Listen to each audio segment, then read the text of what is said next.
let's talk about the token playbook launch for Solid, because this is really interesting. Yeah. It makes you very different as a founder and how you executed it. And obviously, you know, we're investors. I was there on a Twitter space on the day of your launch. I think I was talking about it, and it was amazing to see. I think you did a pre-launch on Swissborg, which are good friends of ours. We're investors in them as well. And then a few days later, you did a post-mortem, which I thought was really interesting, where you, I think, called out a couple other maybe competitors in this space, and you called out the way they launched versus the way you launched. Yeah. Let's talk real about that. What were you trying to achieve with your launch, and what were you very careful to make a mistake not to do? And just for the record, like, Simon's very serious about this, and you're a very tough negotiator as well, because you wanted the launch to go great. You wanted to take care of your token holders and your community, right? Yeah. And we wanted to have the value accrual for a large set of holders as early as possible. That's kind of the ultimate goal, because The most people make money on your launch versus a small few. if you make many people happy with your project early on, you create a set of super fans and ambassadors that will lift your project up much quicker, right? And I just believe that this is the best way to do it. As long as you make many people happy, they will help you to push the way forward, right? And that's always going to be our main objective here. I mean, even the Solana ID business case itself is trying to make people happy by giving them more perks on chain, right? But we also want them to own the success of the protocol early on. So instead of letting in like the best 3-4 VCs and that's it in your private rounds, doing everything behind curtains and so on, and then screaming loud about it as soon as your token launches, so that then all the attention from the community flocks in. Instead of doing that, we decided to be very transparent and open about everything we do very early on. So the very first funding round, like even before we ever talked together, we already did community participation in the pre-seed round.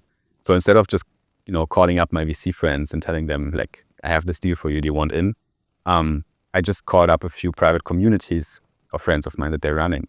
Just a Discord server with like 500, 600 people that are all eager to invest and be part of, the next tech acceleration. And we showed the deal to them. Some NFT communities on Solana that are just, they're holding NFTs with a high value. They're usually looking for deals for angel investments and so on. Show them what we're doing. And this way, we kind of got up to 70 investors in the pre-seed round, which is an insane amount of investors in a small pre-seed round. It was not a lot of money that we raised back then as well, because the second big thing we're doing different, besides having a kind of very distributed cap table, is also have a pretty low valuation.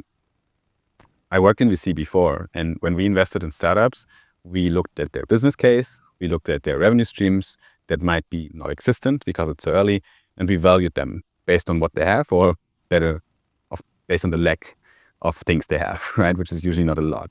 And then we gave them a valuation, which is like $500,000, $1 million, and so on. In crypto, it's like $50 million, right? Because you're building, the next whatever, and you have this partnership and this one on your website. It's all noise, it's all fake, right? The problem when you start so high is you can't go back.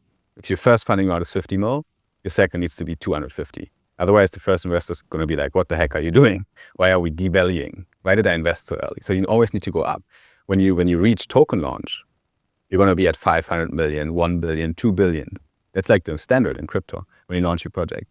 So in that moment, you're starting to distribute your cap table. At that moment, you let your community in. So now you have like 5, 10 investors that invested at pretty high valuations before. Now you need to do the huge valuation at the public sale and all the community gets in. But the guys that invested earlier, they want their money back very soon. So they will sell the tokens in the next couple of weeks and months as soon as they can, because you launched at such high valuation and they already made 10x. So all we do right now is just keep things a bit more humble, be a bit more long-term focused, low valuation, big distribution of cap tables, fair vesting schedules, not too long, not too short, that everyone is kind of fair incentivized to hold the token, and just get the right people on board as well. So maybe you felt it a bit when we talk. Every one of our investors felt it, at least to an extent, that we're quite picky. We're not really backing down too quickly, because we want the right people in the protocol, because we believe if we have 100 people that believe that we're onto something, they'll stick around, they'll have the bravery to stick around with us and push us forward and don't back out quickly.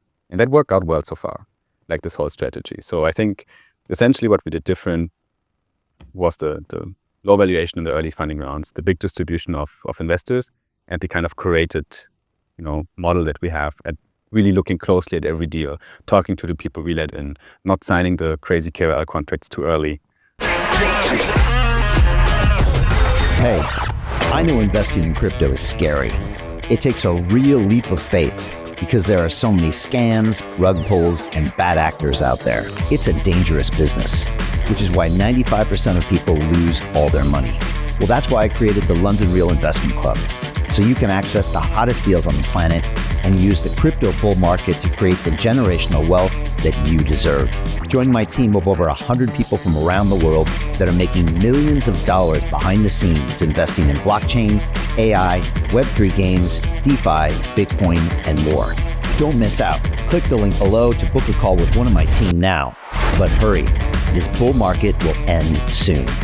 I know investing crypto can be scary. That's why you gotta join the investment club. Pull the trigger. Let's do this.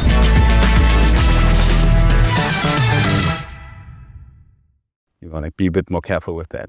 We made mistakes on the way, but the mistakes don't outweigh the good decisions we made. And overall, you launched at a pretty low valuation. It was 20 mil? 20, yeah. 20 mil.